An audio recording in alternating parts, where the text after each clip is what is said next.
Well, I'm here in a hotel in Melbourne making YouTube videos and just uploading a couple which I've been doing today on a whole range of issues, including global warming, buildings control, and creating tomorrow's future in a more sustainable way. And one of the things I've found extraordinarily useful is the tubemogul program for publishing to a whole stack of different video sites. It's really very easy. Let me show you how. First, let me show you the advantages of using a program like this, which is integrated. If you're going to upload videos to each site, say YouTube, metacafe and so on, then you're going to find it very time consuming. This is an integrated process, but not only that, it also gives you reporting on particular trends. So here I can see the YouTube, which is just here peaked at 4,600 views in one day, and you can see how it's grown from what was only 1,000 views a day up to 4,000 views a day just in the last few weeks. And at the same time we can compare with metacafe, which has peaked here and then fallen, and with other sites. So that's the first thing. And if you want to track videos in more detail, then you get daily reports, you get weekly reports, and if we have a look at some of those, then you'll see how it works. Here we have, I'm just waiting for them to come up, but here we have all the different sites that I'm uploading to, and at the moment you've got, it's about 10 or 12.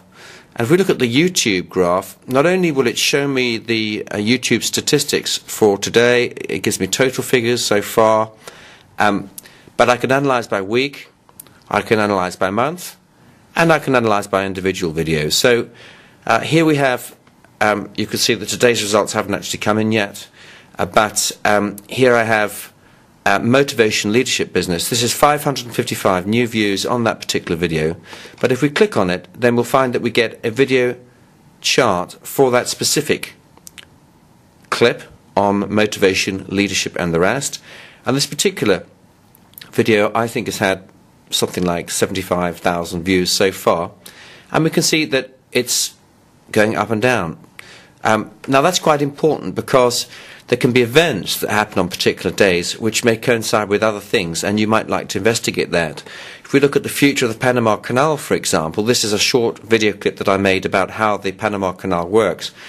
This sort of rumbled along with a relatively small number of visitors, and then suddenly, one day, my word, shot right up to 2,500. Now that has to be another site referring, or maybe it was a teacher at a huge school or a series of schools giving pupils a project to do on the future of the Panama Canal.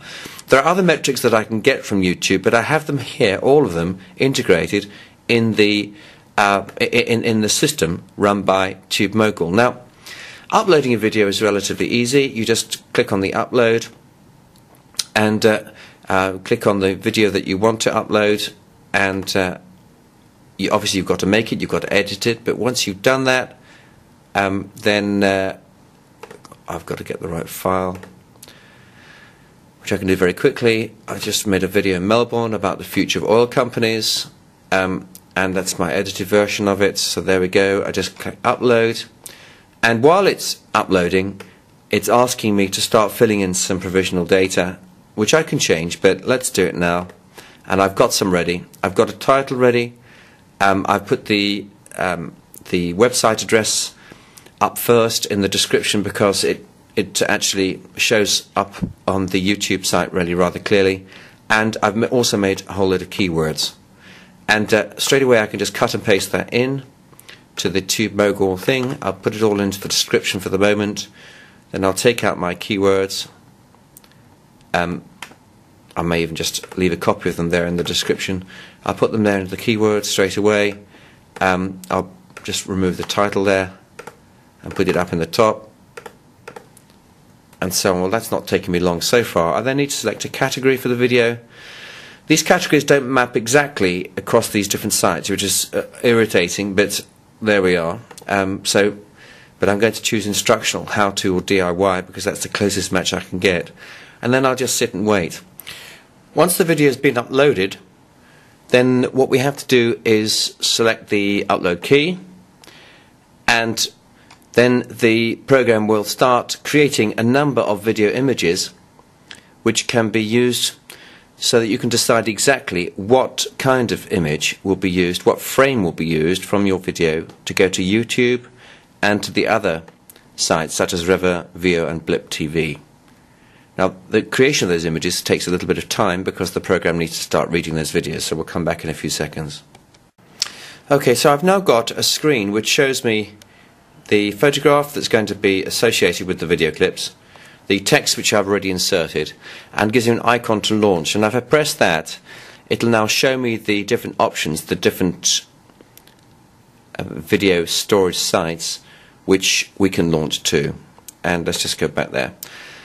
Okay, and here's the list. So I've got YouTube, Yahoo, MySpace, metacafe, Google, Rua, Dailymotion, Blip, Veo, stupid videos I don't want, and Slippo and Vidler. There are others which I could have added, but I don't want them. Crackle and Howcast aren't relevant to me. The other thing I can do is, under the more options, I can individually select what I want the categories to be, and certainly for YouTube I found that education is a better category than perhaps the how-to one that is the general one. As I say, the how-to one gets translated in different ways. It comes out as instructional for Yahoo. If you go to MySpace, you'll find it instructional. If you go to Google, you'll find it under educational, which actually, since this is an oil company video, I think I'm probably going to put under, well, it's difficult because there's so many categories with Google, but I would say this one would be business. It is worthwhile taking a little bit of time to do this, because it really helps people to find videos in the right way. This Slippo, I know for a fact, under instruction DIY, maps to other. So I'm going to select finance and business.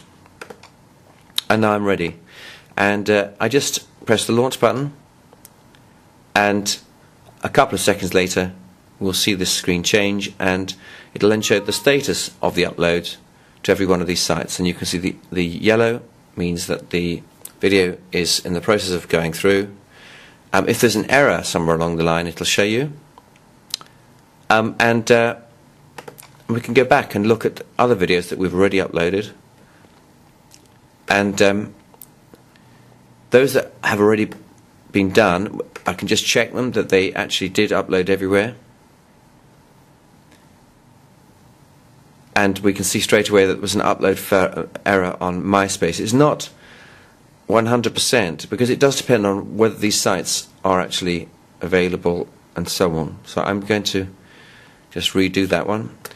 The ones that have already been done, the green ones, it won't re-upload to, but just the ones that didn't last time, so I'll relaunch those. At the same time, I could have changed the text on the right hand side here, and perhaps I'll do that on another video. So, future private banking.